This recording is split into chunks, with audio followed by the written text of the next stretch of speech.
નમસ્કાર મિત્રો, તમે ભાડાના મકાનમાં રહેતા હોય કે રહેવાનું વિચારી રહ્યા હોય તો આ માહિતી તમારા માટે ખૂબ જ મહત્વપૂર્ણ છે.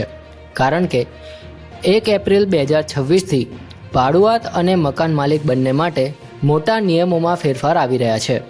ખાસ કરીને શહેરોમાં રહેતા લોકો માટે આ નિયમો જાણવા ખૂબ જ જરૂરી છે. કારણ કે આજકાલ મોટા ભાગના લોકો નોકરી, ધંધા અથવા તો અભ્યાસ માટે પોતાના ગામથી દૂર જઈને ભાડાના મકાનમાં રહેતા હોય છે.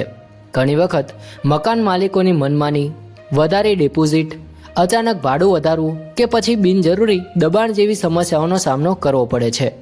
મિત્રો, હવે આ નવા નિયમો આવી તમામ સમસ્યાઓને નિયંત્રિત કરવા માટે લાવવામાં આવ્યા છે, જેથી ભાડુઆતને સુરક્ષા મળે અને મકાન માલિક પણ કાયદાના દાયરામાં હેઠળ રહે.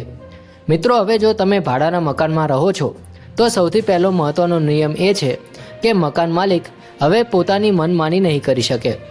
જો તેઓ નિયમોનું ઉલ્લંઘન કરશે તો તેમને 5,000 રૂપિયા સુધીનો દંડ ફટકારવામાં આવી શકે છે અને જો વારંવાર નિયમો તોડશે તો દંડની રકમ પણ વધી શકે છે. આથી હવે ભાડુઆતને પણ કાયદેસર સુરક્ષા મળશે. મકાન માલિક હવે તમારી પરવાનગી વગર ઘરમાં નહીં આવી શકે. જો તેઓ ઘરની તપાસ કરવા માંગે છે તો તેમને ઓછામાં ઓછા 24 કલાક પહેલાં લેખિતમાં સૂચના આપવી પડશે. આ નિયમ ખાસ કરીને એ લોકો માટે મહત્વનો છે જેમને પ્રાઇવેસી અંગેનો ભંગ રહેતો હતો. મિત્રો, હવે નિયમ મુજબ હવે રેન્ટ એગ્રીમેન્ટ બનાવવું અને તેને રજિસ્ટર કરાવવું ફરજિયાત બનશે. આ રેન્ટ એગ્રીમેન્ટ 60 દિવસની અંદર રજિસ્ટર કરાવવું પડશે અને તેના પર ડિજિટલ સ્ટેમ્પ લગાવવો પણ જરૂરી રહેશે. આ પ્રક્રિયા ભાડુઆત અને મકાન માલિક વચ્ચે પારદર્શિતા વધારવા માટે બનાવવામાં આવી છે. ઘણી વખત મૌખિક કરારને કારણે ભવિષ્યમાં વિવાદ ઊભા થાય છે, પરંતુ હવે રજિસ્ટર્ડ એગ્રીમેન્ટથી બંને પક્ષકારને કાયદેસર સુરક્ષા મળશે. મિત્રો, સિક્યુરિટી ડિપોઝિટ વિશે પણ મોટો બદલાવ આવ્યો છે. હવે મકાન માલિક 2 મહિનાથી વધારે ભાડું ડિપોઝિટ તરીકે લઈ શકશે નહીં. આ નિયમ ખાસ કરીને સામાન્ય લોકો માટે રાહતરૂપ છે, કારણ કે ઘણી જગ્યાએ 5 થી 6 મહિનાનો ડિપોઝિટ માંગવામાં આવતો હતો. જો તમે કમર્શિયલ પ્રોપર્ટી ભાડે લો છો તો તેમાં 6 મહિનાનો ડિપોઝિટ માન્ય રહેશે, પરંતુ રહેણાંક માટે માત્ર 2 મહિના જ મર્યાદા રહેશે. મિત્રો, ભાડું વધારવા અંગે પણ હવે નિયમો કડક બન્યા છે. મકાન માલિક 1 વર્ષ પહેલાં ભાડું વધારી શકશે નહીં, એટલે કે 12 મહિના સુધી ભાડું એક સરખું જ રહેશે. જો તેઓ ભાડું વધારવા માંગે છે તો તેમને 90 દિવસ પહેલાં લેખિતમાં સૂચના આપવી પડશે. આથી ભાડુઆતને તૈયારી માટે સમય મળશે અને અચાનક વધારાની સમસ્યા નહીં થાય. મિત્રો, હવે જો મકાન માલિક ભાડુઆતને મકાન ખાલી કરવા માટે દબાણ કરે તો તે પણ ગેરકાયદેસર ગણાશે.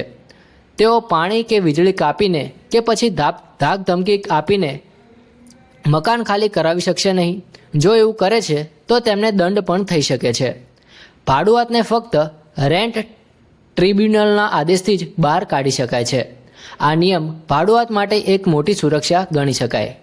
મિત્રો, ઘરના સમારકામ અંગે પણ હવે નવા નિયમો સ્પષ્ટ થયા છે. જો ભાડુઆત મકાન માલિકને કોઈ સમસ્યા વિશે જાણ કરે તો મકાન માલિકે 30 દિવસની અંદર તે સમારકામ પૂર્ણ કરવાનું રહેશે.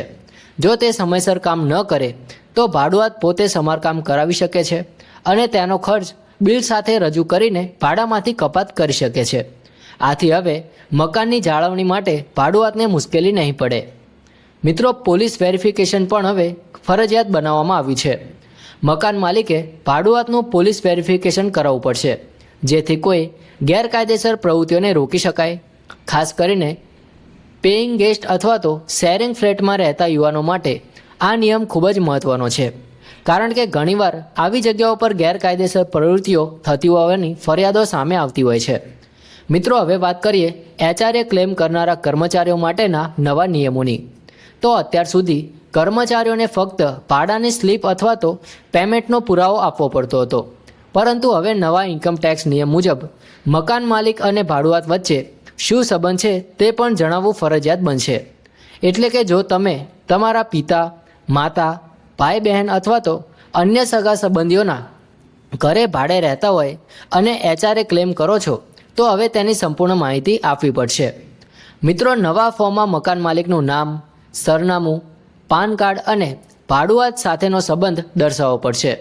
આ નિયમોનો મુખ્ય હેતુ ખોટા HRA ક્લેમને રોકવાનો છે. ઘણા લોકો ખોટી ભાડા સ્લીપ બનાવીને ટેક્સમાં છૂટ મેળવે છે, પરંતુ હવે આ સિસ્ટમ વધુ પારદર્શક બનશે અને સરકાર સરળતાથી ચકાસણી કરી શકશે. આ તમામ નવા નિયમોનો મુખ્ય હેતુ ભાડુઆત અને મકાન માલિક વચ્ચે સંતુલન જાળવવાનો છે. એક તરફ ભાડુઆતને સુરક્ષા અને હક આપવામાં આવ્યા છે, તો બીજી તરફ મકાન માલિક માટે પણ સ્પષ્ટ નિયમો બનાવવામાં આવ્યા છે.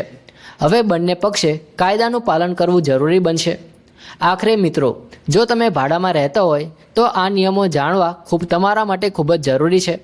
રેન્ટ એગ્રીમેન્ટ હંમેશા લેખિતમાં કરો, સમયસર રજીસ્ટર કરાવો અને તમારા હક વિશે સંપૂર્ણ માહિતગાર રહો. જો કોઈ પણ પ્રકારની ગેરરીતિ થાય તો તમે કાયદાની મદદ લઈ શકો છો. અને જો તમે મકાન માલિક છો તો આ નિયમોનું પાલન કરવું ખૂબ જ જરૂરી છે, જેથી ભવિષ્યમાં કોઈ દંડ કે પછી કાનૂની સમસ્યાનો સામનો ન કરવો પડે. મિત્રો, આવી જ મહત્વપૂર્ણ અને ઉપયોગી માહિતી માટે અમારી ચેનલ ગુજરાત અપડેટને અત્યારે જ સબસ્ક્રાઇબ કરી લેજો. વિડીયોને લાઇક કરો અને તમારા મિત્રો સાથે શેર કરો. જય હિન્દ, વંદે માતરમ.